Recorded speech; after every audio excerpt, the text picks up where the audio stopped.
আমার বোন আছে, আমার মেয়ে আছে।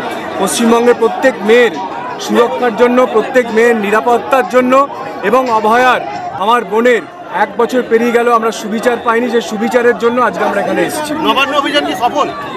আপনারাই দেখতে পাচ্ছেন সফল কি অসফল। বাংলার মানুষ পৌঁছেছে এখানে, এবং আপনার শিয়ালদা, ওদিকে হাওড়া, ওদিকে আপনার সেকেন্ড হুগলি ব্রিজ, এখানে সাঁতরাগাছি, চারিদিক থেকে ওরা ব্যারিকেড করা সত্ত্বেও সারা বাংলার মানুষ জড়ো হয়েছেন, যুক্ত হয়েছেন। পশ্চিমবঙ্গ পুলিশ, কলকাতা পুলিশ সবাই মিলে আটকানোর চেষ্টা করার পরেও আমরা পৌঁছেছি। আমরা এই প্রতিবাদ জানাচ্ছি শান্তিপূর্ণভাবে। আপনি এই মুহূর্তে দেখুন হেস্টিংসে খিদিরপুরে কোনো কন্টেনার নেই, সব কন্টেনারকে তুলে নিচ্ছে।